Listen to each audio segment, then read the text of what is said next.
Hello, welcome to infinity পিটে once again. This is Gaurav Chakraborty. আমি আজকে যেরকম বলেছিলাম আগে যে মিডল ইস্টের ওপর বিভিন্ন রকম আপনার এখন বর্তমানে আপনার প্লেয়ার্সরা তাদের অধিকার নেওয়ার চেষ্টা করছে এবং তাই জন্য মিডল ইস্টে বিভিন্ন রকম খবর আসবে ইন ফিউচার। এবং আমি এখনও বলছি 25 জানুয়ারির আগে মিডল ইস্টে অনেক কিছু হবে। তো আজকেও এরকম একটা খবর নিয়ে আমি চলে এসেছি। তো মিডল ইস্টে এই খবরটা আমি বলার আগে সর্বপ্রথম একটা ভিডিও দেখাতে চাই আপনাদের। তো ভিডিওটা দেখুন, 11 সেকেন্ডের ভিডিও। আমি কেটে কেটে দেখাবো, আপনি জাস্ট দেখে নিন।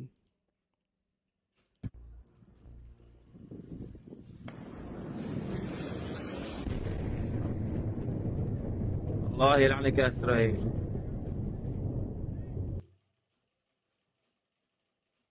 আরেকবার দেখে নিন।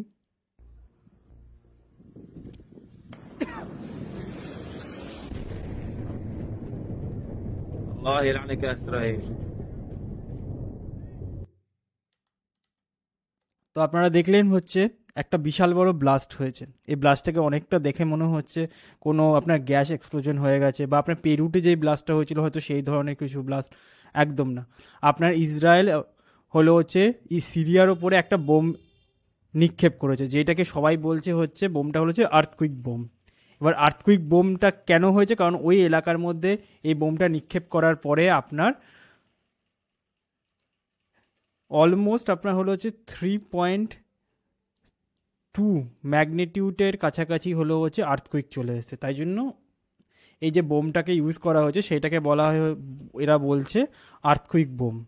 এবার এক্স্যাক্টলি কী ব্যবহার করেছে সেটা এখনও কেউ বলেনি বা আপনার কনফার্ম নাও। অনেকে বলছে হচ্ছে মাদার অফ অল বম্বস ব্যবহার করা হয়েছে। এটা হলো আমেরিকান মেড একটা বোম। পৃথিবীর সব থেকে পাওয়ারফুল নন নিউক্লিয়ার বোম হলো হচ্ছে এইটা, মাদার অফ অল বোম। রাশিয়ার কাছেও একটা আছে, সেটা হলো হচ্ছে ফাদার অফ অল বম। কিন্তু ওইটা মাদার অফ অল বমের মতনই পাওয়ারফুল, অতটা না হলেও কাছাকাছি। কিন্তু এইটা হলো হচ্ছে পৃথিবীর সব থেকে পাওয়ারফুল নন নিউক্লিয়ার বা নন রেডিয়েশন বম। তো অনেকে বলছে এইটাই ব্যবহার করা হয়েছে আপনার এই যে এই অ্যাটাকটাতে। তো এই অ্যাটাকটার জন্য আশেপাশে অনেক ফ্যাসিলিটি ধ্বংস হয়ে গেছে।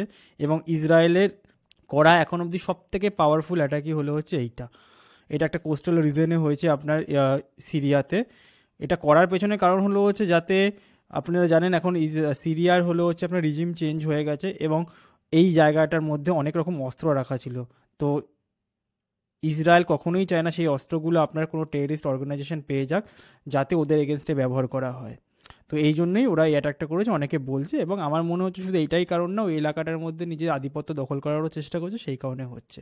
তো চলুন খবরটা একটু পড়ে দিই আপনাদের জন্য। তো এই দেখুন, এই খবরটা কিন্তু সব বড় বড় আপনার মিডিয়া হাউসেই দেখা যাচ্ছে, তার মধ্যে এটা টাইমস অফ ইন্ডিয়ার। তো আমি খবরটা একটু দেখে দিই আপনাদের জন্য। সেটা হলো হচ্ছে Israel drops massive earthquake bomb on Syria, impact felt on Richter scale. কি বলছে, রিক্টার স্কেলেও এই ইম্প্যাক্টটা ধরা পড়েছে। যেই বোমটা, দ্য ম্যাসিভ আর্থকুইক বম যেটা ফেলেছে, যেটা কি এখন অবধি শিওর না, সেইটার যে ইম্প্যাক্টটা সেটা রিক্টার স্কেলেও ধরা পড়েছে। তো জাস্ট কিছুটা পড়ে দিচ্ছি, একটা দুটো প্যারা আপনাদের জন্য। Israel launch intense air strike in সিরিয়ার কোন অংশে, Tartus region, targeting military sites and repeatedly devastating air defence and missile storage facilities, air defence, এইসব জায়গাগুলোকে আপনার ইসরায়েল এই আর্থকুইক বমটা ব্যবহার করে ধ্বংস করে দিয়েছে। কোন জায়গাটায় হয়েছে অ্যাটাকটা আমি যেটা আপনাকে দেখিয়ে দিই, তাহলে হলো হচ্ছে এই দেখুন, ইসরায়েল হলো এইটা, সিরিয়ার এই এই এলাকাটার মধ্যেই আছে টর্টস রিজনটা। এই যে রিজনটা এখানে বলেছে আপনার টর্টস, তো সেটা হলো হচ্ছে ইসরায়েলের এই এলাকাটার মধ্যেই কোথাও একটা, সিরিয়ার এই এলাকাটার মধ্যে কোথাও একটা আছে। তো ইসরায়েলের এখান থেকে এরা এই এলাকাটায় এসে হলো হচ্ছে ওই বমটা নিক্ষেপ করেছে। তো তারপরে একটু পড়ি, আর একটু পড়া যাক। This makes the heaviest bombardment in the area since 2012 থেকেই কিন্তু ওই এলাকার মধ্যে ইসরায়েল বম্বিং করে। Israel claims the strikes are primitive measures to throw security threats. আপনার প্রিমিটিভ মেজার মানে আগে থেকে এরা অ্যাটাক করছে যাতে ওই যে বললাম যে ওখানে মিলিটারি ফেসিলিটিস ছিল, ওখানটা মিলিটারি ফেসিলিটিস ছিল, তো মিলিটারি ফেসিলিটিসের যাতে কোনো অস্ত্রশস্ত্র কোনো টেরিস্ট অর্গানাইজেশনের হাতে না লাগে সেই কারণে একে প্রিমিটিভ স্ট্রাইক এরা করেছে। ওয়াইল দ্য সিরিয়াস ডি ফ্যাক্টর leader citizen them as unprovoked aggression, এখানে সিরিয়া বলছে এটা আনপ্রোভোকড একটা অ্যাগ্রেশনের মতন করছে। আচ্ছা, তারপরে যেটা একটু পড়ি, Israel launch a series of air strike in Syria's coastal Tartus region late Sunday, এই অ্যাটাকটা লেট সানডে হয়েছে, marking the most intense bombardment in the area since 2012 পরে এটা হলো মোস্ট ইন্টেন্সিফাই আপনার হলো হচ্ছে বম্বার্ডমেন্ট। তারপরে এই মতনই লেখা হয়েছে, এখন অবধি শিওর না যে বমটা কি, মোটামুটি এই জিনিস। এবার আমি বলে দিই আপনাকে, যেটা হলো হচ্ছে মিডল ইস্ট।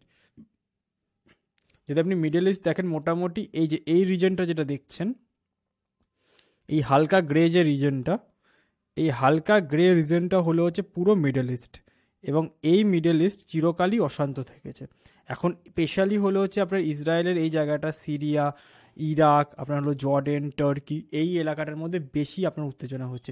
সৌদি আরবিয়া এরা মোটামুটি আপনার শান্ত আছে, স্পেশালি ইরান এই জায়গাটার মধ্যে, ইয়ামানেও আপনার আছে, ওমানেও মোটামুটি ওখানে একটু সমস্যা চলছে।